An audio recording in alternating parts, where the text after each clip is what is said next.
कैसे हैं स्टूडेंट। आशा करते हैं स्वस्थ होंगे, मस्त होंगे और मन लगाकर पढ़ाई कर रहे होंगे। और आज के इस वीडियो में मैं आप सभी को क्लास 10th बायोलॉजी का अध्याय 4 जिसका नाम है आनुवांशिकता एवं जैव विकास, ठीक है स्टूडेंट, ये NCERT का चैप्टर 4 है, याद रखेंगे आप लोग, ठीक है। और चैप्टर का क्या नाम है?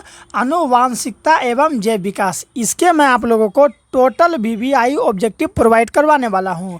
अगर आप टोटल VVI ऑब्जेक्टिव का तैयारी कर लेते हैं ना, तो इस चैप्टर से स्टूडेंट यानी कि आनुवांशिकता एवं जैव विकास से आप लोगों का एक भी मार्क्स कटने वाला नहीं है, क्योंकि मैं जो भी प्रश्न करवाता हूँ वो एग्ज़ाम के लिए काफ़ी इम्पोर्टेंट होता है। आप लोग यहाँ पर देख भी सकते हैं कि 1 नंबर 2 नंबर का जो प्रश्न है ये 2025 में पूछा गया है और हो सकता है कि 2026 में भी पूछ ले, इसलिए वीडियो के अंत तक जरूर बने रहे स्टूडेंट, अच्छा लगेगा, ठीक है आप लोगों को। और जो है कि अगर आप इतना कर लेते हैं ना, तो यही सब प्रश्न आप लोगों को 2026 में जो आप एग्ज़ाम लीजिएगा वहाँ देखने को मिलेगा, ठीक है। तो आइए, अभी तक अगर आप लोगों ने चैनल को सब्सक्राइब नहीं किया है तो चैनल को सब्सक्राइब कर लेंगे। चलिए बिना लेट किए हुए हम सभी स्टार्ट करते हैं पहला प्रश्न से। पहला प्रश्न है स्टूडेंट हम लोगों का कि एटाविज्म का क्या अर्थ है। ये जो है एटाविज्म, इसका अर्थ क्या होता है? चलिए ऑप्शन देखते हैं। पहला ऑप्शन है कि संतति के जनकों के गुण का आना, ठीक है। एटाविज्म का अर्थ होता है संतति के गुणों, संतति में जनकों के गुण का आना, या फिर संतति में जनकों के गुणों का नहीं आना। तीसरा, संतति में जनकों के गुण का आना जो जनकों में नहीं है, और ये या फिर इनमें से सभी। तो इसका राइट आंसर हो जाएगा मेरे प्यारे बच्चों, संतति में जनकों के गुणों का आना जो जनकों में नहीं है, यही होगा इसका राइट आंसर, ठीक है। समझ में आ गया एटाविज्म का अर्थ क्या होता है, आप लोग याद रखेंगे। Option number C right answer होगा। चलिए दूसरा नंबर का प्रश्न क्या है कि प्राकृतिक चयन द्वारा जीवों का विकास कहलाता है, क्या कहलाता है मेरे प्यारे बच्चों? तो डार्विनवाद कहलाता है। क्या कहलाता है? डार्विनवाद। याद रखिएगा आप लोग कि प्राकृतिक चयन द्वारा जीवों का जो विकास होता है ना मेरे प्यारे बच्चों, वो विकास क्या कहलाता है? तो डार्विनवाद कहलाता है। काफ़ी इंपॉर्टेंट प्रश्न है, याद रखेंगे आप लोग। तीसरा नंबर का प्रश्न है कि जीवों की उत्पत्ति के पहले पृथ्वी पर निम्नलिखित में से क्या नहीं था। यानी कि जब पृथ्वी पर जीव का उत्पत्ति नहीं हुआ था मेरे प्यारे बच्चों, तो पृथ्वी पर क्या नहीं था? तो ऑक्सीजन नहीं था मेरे प्यारे बच्चों, क्योंकि जैसे ही पृथ्वी पर ऑक्सीजन जो है कि आया, वैसे ही क्या हुआ, जीवों का उत्पत्ति होने लगा, क्योंकि कोई भी जीव तभी जिंदा रह पाएगा जब उसको ऑक्सीजन मिलेगा, ठीक है। इसलिए इसका राइट आंसर हो जाएगा O2। O2 का अर्थ होता है ऑक्सीजन, ठीक है। CO2 का अर्थ होता है कार्बन डाइऑक्साइड, ठीक है। चलिए समझ में आ गया। अब हम लोग चौथा नंबर प्रश्न को देखते हैं।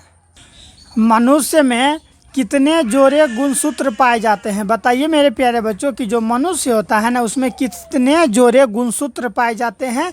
या फिर प्रश्न इस तरह से भी हो सकता है कि मानव शरीर के किसी कोशिका में गुणसूत्रों के कितने युग्म होते हैं? बताइए, 26, 14, 23 या फिर 18। तो इसका राइट आंसर हो जाएगा 23 जोड़ा मेरे प्यारे बच्चों। याद रखिएगा कि मनुष्य में कितने जोड़े गुणसूत्र पाए जाते हैं। तो मनुष्य में ना मेरे प्यारे बच्चों 23 जोड़ा गुणसूत्र पाया जाता है, ठीक है। चलिए पांचवा नंबर का है कि कीटों के पंख, किसके पंख मेरे प्यारे बच्चों? कीटों के पंख, चमगादड़ के पंख किस तरह के अंग है? ये जो अंग है ये किस तरह के अंग है? तो समवृत्ति अंग है, ठीक है। याद रखिएगा ये जो आप लोग देखते होंगे कीटों के पंख या चमगादड़ का जो ये पंख वगैरह होता है ना, ये किस तरह का अंग होता है? तो समवृत्ति अंग होता है। कौन सा अंग होता है? समवृत्ति अंग होता है, ठीक है। चलिए ये प्रश्न पूछा गया है 2013 और 14 में। 6 नंबर का प्रश्न देखिए यहाँ पर है कि वर्तमान प्राणियों में कुछ संरचनाएं ऐसी पाई जाती है जिनका शरीर में अब कोई उपयोग नहीं रह गया है। ऐसी संरचनाओं को कहते हैं, ऐसी संरचनाओं को क्या कहते हैं? बताइए। समजात अंग कहते हैं, अवशोषी अंग कहते हैं, समवृत्ति अंग कहते हैं, या फिर इनमें से कोई नहीं? तो उसे हम लोग अवशोषी अंग कहते हैं। क्या कहते हैं मेरे प्यारे बच्चों? अवशोषी अंग। 7वां नंबर का है कि जीन शब्द की प्रस्तावना किसने की थी। ये जो जीन शब्द है ना, जीन शब्द का प्रस्तावना मेरे प्यारे बच्चों किसने किया था? तो ऑप्शन नंबर डी, इनमें से कोई नहीं। ठीक है, जो इसका राइट आंसर होगा वो इसमें दिया नहीं गया है। मैं ये प्रश्न आगे आपको बताऊंगा। ठीक है, 8वां नंबर का प्रश्न है कि कौन सा वैज्ञानिक मेंडल के नियमों की पुनः खोज से संबंधित है? कौन सा वैज्ञानिक है मेरे प्यारे बच्चों? तो सर्मक वैज्ञानिक। ठीक है, इसका राइट आंसर होगा सर्मक, याद रखेंगे आप लोग। 9 नंबर का है कि गुणसूत्र बने होते हैं। ये जो गुणसूत्र होता है ना मेरे प्यारे बच्चों, ये किसका बना होता है? तो याद रखिएगा, डीएनए तथा प्रोटीन्स वो आरएनए का बना होता है। ठीक है, याद रखेंगे आप लोग, ये गुणसूत्र बने होते हैं किसका, समझ में आ गया। चलिए इसी तरह हम लोग आगे का प्रश्न देखते हैं। आप लोग जवाब देंगे मेरे प्यारे बच्चों। 10 नंबर का क्या होगा बताइए। यहाँ पर है कोशिका में आनुवांशिक पदार्थ है। कोशिका में आनुवांशिक पदार्थ क्या है? तो याद रखिएगा डीएनए। क्या मेरे प्यारे बच्चों, कोशिका में आनुवांशिक पदार्थ क्या है? तो डीएनए है। ठीक, 11 का है कि जीन शब्द किसने प्रस्तुत किया? देखिए वही प्रश्न वहाँ पर भी था ना, वही प्रश्न यहाँ पर भी है कि जीन शब्द किसने प्रस्तुत किया? तो याद रखिएगा स्टूडेंट, जॉनसन ने किया था। किसने किया था? जीन शब्द किसने प्रस्तुत किया था? तो जॉनसन ने किया था। और यह प्रश्न देखिए कई बार पूछा गया है, 2021 में और 2024 में पूछा गया है। चलिए इसलिए हर एक प्रश्न को आप लोग देखेंगे। 12 नंबर का प्रश्न है कि मलेरिया उत्पन्न करने वाला मच्छर, जो मलेरिया उत्पन्न करता है मेरे प्यारे बच्चों, जिस मच्छर का नाम है मादा एनोफेलेज, किस तरह के जल में उत्पन्न होते हैं? ये जो मच्छर होता है ना मलेरिया, ये मच्छर कौन सा पानी में उपलब्ध होता है? साफ पानी में बनता है, ठीक है, या फिर गंदा में, मीठा पानी में, या फिर इनमें से सभी। तो मलेरिया का याद रखिएगा, ये जो मलेरिया है ना गंदा पानी में उत्पन्न होता है। इसलिए आप लोग प्रयास करेंगे कि कभी भी आप लोग का घर के पास, नाला के पास गंदा पानी ना जमे। ठीक है, क्योंकि इससे मलेरिया उत्पन्न हो सकता है। चलिए 13 नंबर का यहाँ देख लीजिए क्या है। डेंगू उत्पन्न करने वाले मच्छर किस तरह के जल में उत्पन्न होते हैं? ये जो डेंगू उत्पन्न करने वाले मच्छर होते हैं ना, ये किस तरह के जल में उत्पन्न होते हैं बताइए। बताइए, साफ जल में, गंदा जल में, मीठा जल में, या फिर इनमें से सभी। ठीक है, तो 13 का राइट आंसर हो जाएगा आप लोग का ऑप्शन नंबर ए, साफ जल में। क्या हो जाएगा मेरे प्यारे बच्चों? साफ जल में। डेंगू उत्पन्न करने वाले मच्छर किस तरह के जल में उपलब्ध होते हैं? तो साफ जल में मेरे प्यारे बच्चों ये क्या होते हैं, जो है कि उत्पन्न होते हैं। ठीक है, याद रखिएगा। अगला है 14 नंबर का, देखिए कि डेंगू उत्पन्न करने वाले मच्छर किस तरह के जल में उत्पन्न होते हैं? तो अभी यहाँ पर बताए साफ जल में, तो यहाँ पर देखिए शुद्ध जल है, तो शुद्ध जल रहेगा या फिर साफ जल रहेगा, तो आप लोग टिक मारेंगे, क्योंकि प्रश्न को कई बार क्या होता है घुमा देता है, तो आप लोग मत घूम जाइएगा। ठीक है, चलिए 15 नंबर का क्या होगा बताइए कि समजात अंगों के उदाहरण है। समजात अंगों का क्या उदाहरण है? तो मैंने इसे पहले भी बताया था। ठीक है, समजात अंगों के उदाहरण है हमारा हाथ तथा कुत्ते का जो अग्रपाद होता है ना मेरे प्यारे बच्चों, इसे ही हम लोग क्या कहते हैं? समजात अंग कहते हैं। हर एक प्रश्न को आप लोग तैयारी करके रखिए, कौन सा प्रश्न एग्जाम में कब बन जाए स्टूडेंट, इसका कहना थोड़ा असंभव है। चलिए अब हम लोग 16 नंबर का प्रश्न देखते हैं क्या है। काफ़ी इंपॉर्टेंट सब प्रश्न है, आप लोग यहाँ देख पा रहे होंगे। 16 का प्रश्न है, देखिए यहाँ पर कि विकासित दृष्टिकोण से हमारी, ठीक है, विकासित दृष्टिकोण से हमारी किससे अधिक समानता है? किससे अधिक समानता है? तो याद रखेंगे चिंपैंजी से। अगर हम लोग विकासित दृष्टिकोण से बात करें ना, तो हम लोग का अधिक समानता जो है वो चिंपैंजी से है। किससे है? चिंपैंजी से। अगला है कि लैंगिक जनन के उपरांत संतानों में अलैंगिक जनन की अपेक्षा विभिन्नताएं होगी, कम होगा, अधिक होगा, एक समान होगा, या फिर इनमें से कोई नहीं? तो वो अधिक होगा मेरे प्यारे बच्चों। क्या होगा? अधिक होगा। ठीक है, चलिए 18 का जवाब देने का प्रयास करेंगे। ये प्रश्न काफ़ी इम्पोर्टेंट है, 2019 में, 2020 में, 22 में, ठीक है, और 2023 में पूछा गया है। बताइएगा कि मेंडल के अपने प्रयोग के लिए किस पौधे को चुना था? जो मेंडल था ना, वो प्रयोग के लिए किस पौधे को चुना था? मटर के पौधे को, चना का, सेम का, या फिर इनमें से कोई नहीं? ठीक है, तो इसका राइट आंसर हो जाएगा मेरे प्यारे बच्चों, मटर के पौधे को चुना था। किसे चुना था? मटर के पौधों को। चलिए आगे देख लेते हैं, 19 नंबर का देख लेते हैं हम लोग क्या है। ठीक है, देखिए यहाँ पर है फ्रेडरिक मिशन। क्या है मेरे प्यारे बच्चों? फ्रेडरिक मिशन ने न्यूक्लियर नाम किसे दिया? बता सकते हैं आप लोग? ये जो फ्रेडरिक मिशन थे, ये न्यूक्लियर नाम किसे दिया था बताइए। किसे दिया था? नाभिक अम्ल को, सल्फ्यूरिक अम्ल को, या फिर HNO3 को, या फिर HCl को। तो वो जो थे ना मेरे प्यारे बच्चों, किसको दिए थे? तो नाभिक अम्ल को दिए थे। समझ में आ गया 19 का। 20 नंबर का है कि किसने प्रमाण दिया कि जीन गुणसूत्र का भाग है? किसने प्रमाण दिया था कि ये जो जीन है ये गुणसूत्र का क्या है मेरे प्यारे बच्चों? प्रमाण है। तो ऑप्शन नंबर सी होगा। 1902 में टी, ठीक है, 1902 में T Boveri and WS Sutton. देख सकते हैं कैसा कैसा नाम है, इन्हीं ने ही दिया था। अगला प्रश्न है कि प्रत्येक गुणसूत्र को 2 कुंडलित धागों का बना होता है, ठीक है। प्रत्येक गुणसूत्र 2 कुंडलित धागों का बना होता है, जिसे कहते हैं, उसे क्या कहते हैं? तो याद रखिएगा अर्ध गुणसूत्र कहते हैं। उसे क्या कहते हैं? अर्ध गुणसूत्र। 22 का है कि विकास के आधार पर निम्नलिखित में से किसका शारीरिक अभिकल्प उत्तम है? किसका शारीरिक अभिकल्प उत्तम है मेरे प्यारे बच्चों? तो याद रखिएगा ऑप्शन नंबर डी, चिंपैंजी का। किसका? चिंपैंजी का। 23 का देख लीजिए क्या है कि प्रसिद्ध पुस्तक द माइक्रोग्राफिया किनके द्वारा लिखी गई है? ये जो पुस्तक है किसके द्वारा लिखी गई है?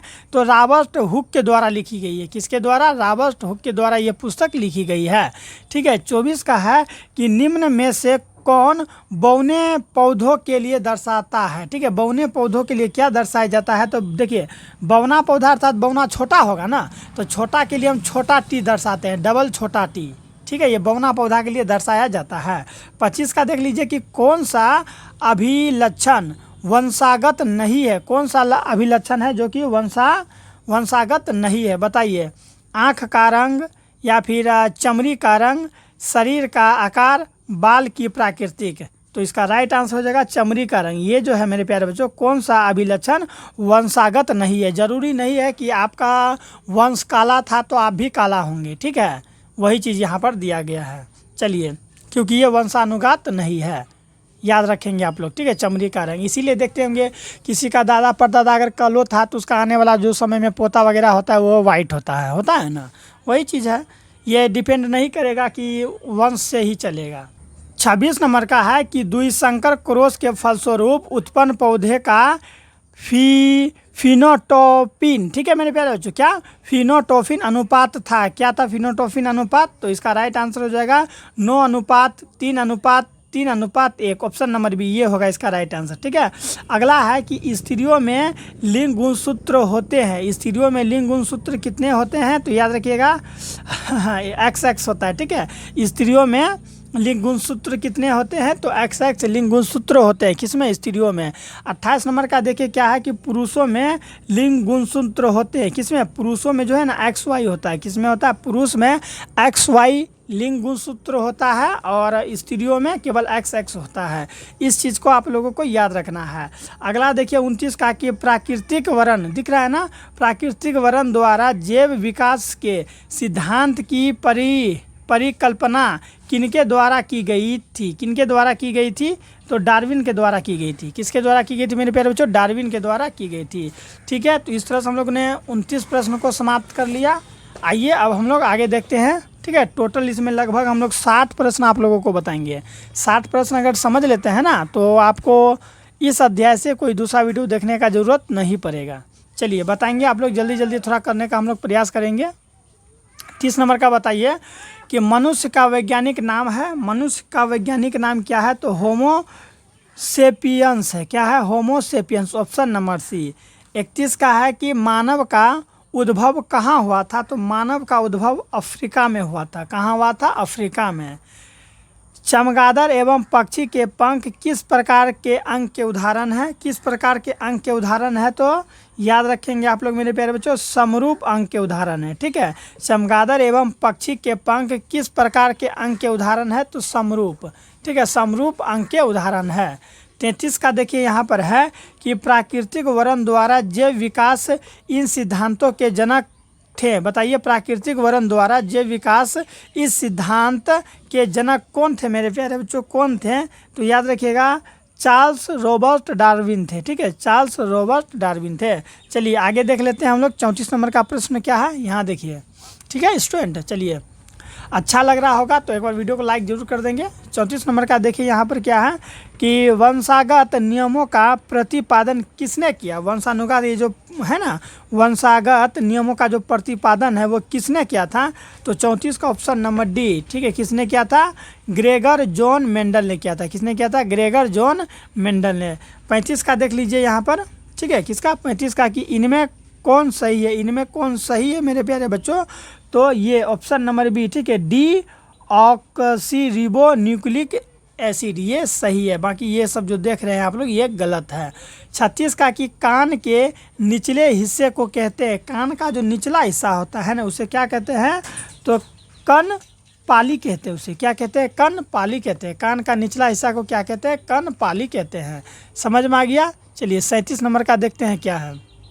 यहाँ पर है कि जैव विकास को सर्वप्रथम किसने जो है कि समझाया। बताइए जैव विकास को सर्वप्रथम मेरे प्यारे बच्चों किसने समझाया। तो याद रखिएगा लामार्क ने समझाया। किसने समझाया, लामार्क। ऑप्शन नंबर ए हो जाएगा इसका, लामार्क ने समझाया। 38 का बताएंगे आप लोग कि विभिन्नताएं कितने प्रकार की होती है। ये जो विभिन्नताएं होती है ना 2 प्रकार की होती है। विभिन्नताएं कितने प्रकार की होती है, 2 प्रकार की। 39 का बताएंगे कि जीन प्ररूप, दिख रहा है क्या, बिल्कुल दिख रहा होगा। चलिए, जीन प्ररूप तथा वातावरणीय दशाओं द्वारा निर्धारित वैसे आनुवांशिक लक्षण या विशेषक जो स्पष्ट रूप से दिखाई देते हैं, ठीक है, उसे हम लोग क्या कहते हैं, तो उसे हम लोग लक्षण प्ररूप, ठीक है, उसे क्या कहते हैं, लक्षण प्ररूप या फिर फेटोटाइप कहते हैं। चलिए अगला देख लेते हैं 40 नंबर का, काफ़ी इंपॉर्टेंट सब प्रश्न है। 40 का है कि ग्रेगर जॉन मेंडल व्यक्तिगत जीवन में क्या थे। वो व्यक्तिगत जीवन में क्या थे, तो एक पादरी थे। क्या थे मेरे प्यारे बच्चों, पादरी थे। 41 का कि मेंडल ने जनक पीढ़ी को किस लेटर से सूचित किया है। किस लेटर से सूचित किया है, तो पी लेटर से सूचित किया है। किस लेटर से, पी लेटर से। चलिए 42 नंबर का बताइएगा क्या होगा कि किसी भी प्रजाति विशेषक के एक समष्टि या आबादी में स्थित समस्त जीन उस आबादी का कहलाता है, तो जीन कोष कहलाता है। क्या कहलाता है, जीन कोष। 43 का देख लीजिए कि जाति उद्भव उन जीवों में होता है, ठीक है, जाति उद्भव उन जीवों में होता है जिसमें लैंगिक जनन होता है, ठीक है, जो लैंगिक जनन करेगा उसी में क्या होगा, जाति उद्भव होगा। अगला है 44 नंबर का, देखिए यहाँ पर, ठीक है, कि डीएनए अनुक्रम के तुलनात्मक अध्ययन द्वारा किसी जीव के पूर्वजों की खोज कहलाता है। क्या कहलाता है, तो याद रखिएगा ऑप्शन नंबर बी, आणविक जाति विकृति कहलाता है। क्या कहलाता है, आणविक जाति विकृति। चलिए 44 तक तो देख लिए। अब हम लोग आगे देखते हैं कितना नंबर का देखेंगे, तो 45 नंबर का देखेंगे। ठीक है मेरे प्यारे बच्चों, कहाँ किसका देखेंगे, 45 का। चलिए बताएंगे आप लोग कि आनुवांशिकी का पिता कहा जाता है। आनुवांशिकी का पिता किसे कहा जाता है, बताइए आप लोग, आनुवांशिकी का पिता किसे कहा जाता है। तो 45 का ऑप्शन नंबर ए, मेंडल को कहा जाता है। किसे कहा जाता है, मेंडल को। 46 का देखिए यहाँ पर है कि किसके मतानुसार जीवों में प्रजनन के द्वारा अधिक से अधिक संतान उत्पन्न करने की क्षमता होती है, ठीक है, तो मेंडल के द्वारा। किसके द्वारा, मेंडल के द्वारा। अगला है कि डीएनए के कितने प्रकार में नाइट्रोजन क्षारक होते हैं, तो 2 प्रकार के, ठीक है, 2 प्रकार के नाइट्रोजन क्षारक होते हैं। ठीक है, चलिए अगला है, यहाँ देखिए क्या है, द ओरिजिन ऑफ स्पेसीज नामक पुस्तक के लेखक कौन है। कौन है इस पुस्तक के लेखक, तो डार्विन है। कौन है मेरे प्यारे बच्चों, डार्विन है, याद रखेंगे। चलिए अगला देख लेते हैं क्या है हम लोगों का अगला प्रश्न। ठीक है, चलिए बताइए आप लोग यहाँ पर मेरे प्यारे बच्चों कि किसी जीव की जीनी संरचना कहलाती है। किसी भी जीव की जो जीनी संरचना होती है ना वो क्या कहलाती है, तो वो जीन प्ररूप या जीटोटाइप कहलाती है। जीन प्ररूप या जीटोटाइप कहलाती है। 50 का है कि जीव विज्ञान की वह शाखा जिसके अंतर्गत विभिन्नता तथा आनुवांशिकता का अध्ययन किया जाता है वो कहलाता है, वो क्या कहलाता है, तो आनुवांशिकी कहलाता है। क्या कहलाता है, आनुवांशिकी कहलाता है। ठीक है, अगला देख लेते हैं 51 का कि अफ्रीकी मानव का सबसे निकट संबंधी क्या है। अफ्रीकी मानव का, किस मानव का, अफ्रीकी मानव का सबसे निकट संबंधी क्या है, तो सबसे निकट संबंधी क्या है मेरे प्यारे बच्चों, चिंपैंजी है। क्या है, चिंपैंजी। ठीक है। चलिए इसी तरह हम लोग 51 का तो देख लिया, अब हम लोग 52 का देखेंगे। किसका देखेंगे मेरे प्यारे बच्चों? 52 का। यहाँ देखिए, यहाँ पर है कि पक्षी तथा तितली के पंख हैं। पक्षी तथा तितली के पंख हैं। कैसे पंख है बताइए? पक्षी तथा तितली के पंख हैं। कैसे पंख है? तो ऑप्शन नंबर बी, ठीक है, असमजात अंग है। ठीक है, तितली तथा, अब ये प्रश्न मैंने पहले भी करवाया था कि पक्षी तथा तितली के अंग, ये जो पंख होते हैं ये क्या होते हैं? तो मेरे प्यारे बच्चों क्या होते हैं? असमजात अंग होते हैं। चलिए आगे देख लेते हैं हम 53 का क्या है।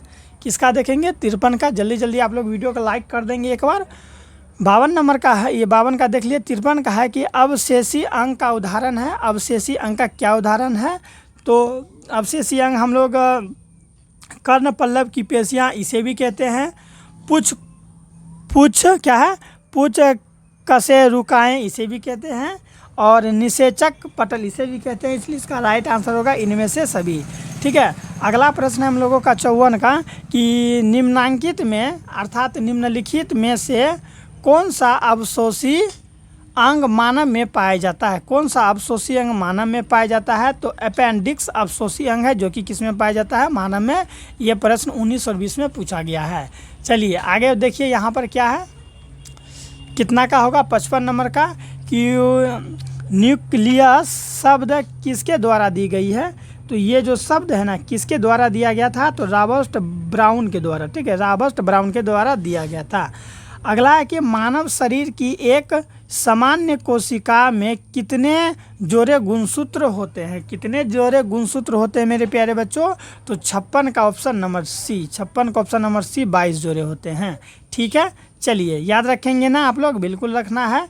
अब हम लोग देखते हैं अगला, मनुष्य, बिल्ली तथा चमगादड़ के आग्रपाद हैं। आग्रपाद कैसे हैं? तो समजात अंग है। क्या है? समजात अंग है। ठीक है, चलिए, और मात्र ज़्यादा नहीं, मात्र 3 प्रश्न और बचा है, इसे जल्दी जल्दी क्लियर कर लेते हैं। अच्छा लग रहा होगा तो चैनल को सब्सक्राइब जरूर कर लेंगे। ठीक है, यहाँ पर है कि मानव युग्म में लिंग गुणसूत्रों की संख्या कितनी है? कितनी है? तो 2 है। कितनी है? लिंग गुणसूत्रों की संख्या 2। फिर है कि निम्नलिखित में से किनके द्वारा, ठीक है मेरे प्यारे बच्चों, कि निम्नलिखित में से किनको जीव विज्ञान का पिता कहा जाता है? किसे है जो जीव विज्ञान का पिता कहा जाता है? तो अरस्तु को। अरस्तु को जीव विज्ञान का क्या कहा जाता है? पिता कहा जाता है। आप लोग याद रखेंगे। 60 नंबर का अंतिम है स्टूडेंट, इस चैप्टर का अंतिम ऑब्जेक्टिव है कि निम्नलिखित में से कौन गुरुत्वानुत्वरण का उदाहरण है? कौन है? तो जड़ की वृद्धि। ठीक है, जड़ की वृद्धि गुरुत्वानुवर्तन। ठीक है, गुरुत्वानुवर्तन के उदाहरण है। ठीक है स्टूडेंट, इस तरह से हम लोग का 60 ऑब्जेक्टिव समाप्त होता है। मिलते हैं नेक्स्ट वीडियो में, अपना ख्याल रखिएगा।